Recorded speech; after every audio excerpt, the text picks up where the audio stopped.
అది medical college ఉందా అక్కడ? మెడికల్ కాలేజ్ జీవో ఉందా? చెప్పయా పెద్దనా, చెప్పు. మెడికల్ కాలేజ్ లేదండి, ఉట్టిదే ఆటలే లేదు. రమ్మని దమ్ముంటే ఎవడని రమ్మని నాకు మాట.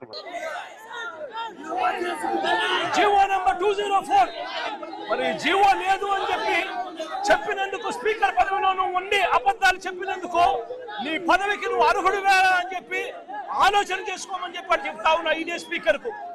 తప్పుడు మాటలు చెప్తూ ప్రజలను తప్పుడు దోవ పట్టించే కార్యక్రమంలో చంద్రబాబు నాయుడు గారితో పాటు చేతులు కలిపినందుకు స్పీకర్ కూడా తల దించుకోవాలి అని చెప్పి చెప్తా ఉన్నా.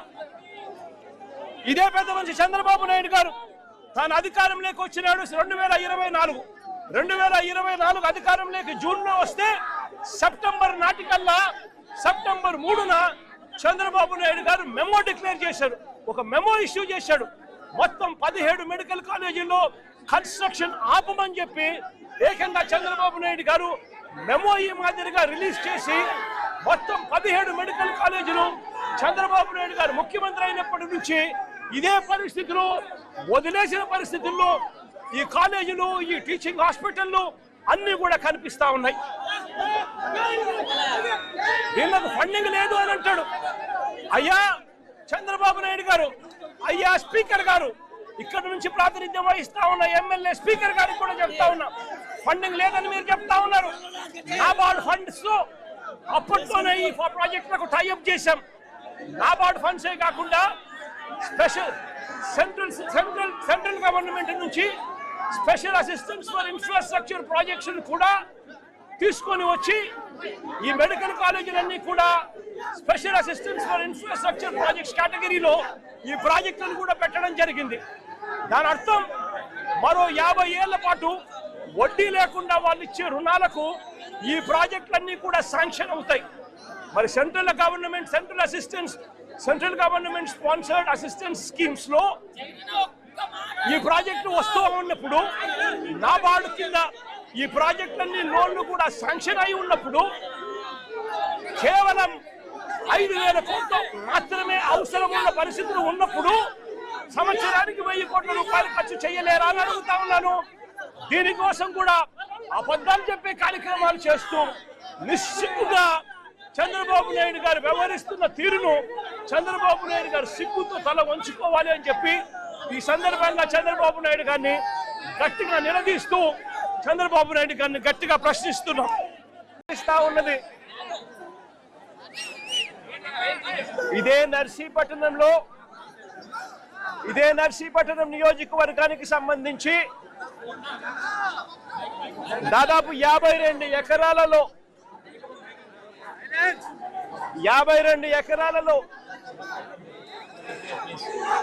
ఉత్తరాంధ్ర జిల్లాలో ఉత్తరాంధ్రకు మంచి చేస్తూ అనకాపల్లి జిల్లాకు సంబంధించి ఒక మెడికల్ కాలేజ్ ఇక్కడ నిర్మాణంలో కనిపిస్తా ఉంది వెనకాల. నేను అడుగుతా ఉన్నా, రాష్ట్ర వ్యాప్తంగా ఇలాంటి 17 మెడికల్ కాలేజీలు, ప్రతి జిల్లాకు ఒక మెడికల్ కాలేజ్, 17 మెడికల్ కాలేజీలు అని అంటే ప్రతి జిల్లాలోనూ ఒక మెడికల్ కాలేజు అని అంటే ఆ 7-8 నియోజకవర్గాలకు సంబంధించి ఏ పేదవాడికైనా కూడా వైద్యం అన్నది, సూపర్ స్పెషాలిటీ సేవలు అన్నది, మల్టీ స్పెషాలిటీ సేవలు అన్నది ఆ పేదవాడికి అందుబాటులో ఉండే కార్యక్రమం, ఉచితంగా ఆ పేదవాడికి అందుబాటులో ఉండే కార్యక్రమం ఈ ఆధునిక దేవాలయాల వల్ల సాధ్యమవుతుంది. ఏకంగా రాష్ట్ర వ్యాప్తంగా కోట్ల మందికి మేలు జరిగించే కార్యక్రమం ఆ 7-8 నియోజకవర్గాలలో ఒక్కొక్క మెడికల్ కాలేజీ తీసుకుని రావడం వల్ల ఆ మొత్తం 7 నియోజకవర్గాలలో ఏ పేదవాడికైనా కూడా సూపర్ స్పెషాలిటీ, మల్టీ స్పెషాలిటీ సేవలు ఉచితంగా పేదవాడికి అందుబాటులోకి వస్తాయి. ఆ 7-8 నియోజకవర్గాలలో ప్రైవేట్ హాస్పిటల్ ఏవి కూడా ఆ పేదవాడిని దగా చెయ్యలేని పరిస్థితి ఈ మెడికల్ కాలేజీల వల్ల వస్తాయి.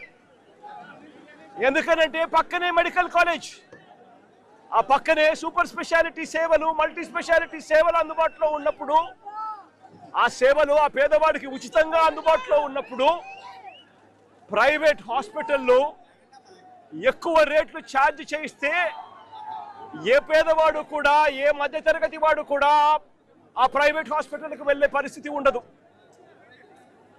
కాబట్టి దగా కావడం అన్నది, పేదవాడు దగా కావడం అన్నది పూర్తిగా ఫుల్ స్టాప్ పడుతుంది ఈ మెడికల్ కాలేజీలు రావడం వల్ల. ప్రతి 7-8 నియోజకవర్గాల కంటే ప్రతి జిల్లా కేంద్రంలోనూ మొత్తంగా 17 మెడికల్ కాలేజీలు కొత్త ఈ గవర్నమెంట్ నడుపుతా ఉంటే దానివల్ల జరిగే మేలు ఇది. ఇవాళ నేను అడుగుతా ఉన్నా, ఒకవైపున పేదవాడికి మంచి జరిగిస్తూ ఈ కార్యక్రమం జరుగుతూ ఉంది, ఉచితంగా వైద్యం అన్నది పేదవాడికి అందుబాటులోకి వస్తూ ఉంది. ప్రైవేట్ హాస్పిటల్ దగా చేసే పరిస్థితి పూర్తిగా ఫుల్ స్టాప్ పడతా ఉంది. మరి ఇలాంటి ఆధునిక దేవాలయాలను ఎందుకు మూసేస్తా ఉన్నారు అని చెప్పి అడుగుతా ఉన్నాను గట్టిగా నిలదీస్తూ. మొత్తం ఈ గవర్నమెంట్ మెడికల్ కాలేజీలన్నీ కూడా ప్రైవేట్ పరం చేసేస్తే ఇక ఉండేదంతా ఎవరు? అంతా ప్రైవేట్ వాళ్ళే. ప్రైవేట్ వాళ్ళే దగా చేస్తారు, ప్రైవేట్ వాళ్ళే ఈ మెడికల్ కాలేజీ నడుపుతారు. ఇక అంతా ప్రైవేట్ నడుపుతా ఉంటే ఇక పేదవాడికి ఏ రకంగా భరోసా ఉంటుంది? ఉచిత వైద్యం అన్నది ఏ పేదవాడికి ఎలా అందుబాటులోకి వస్తుంది?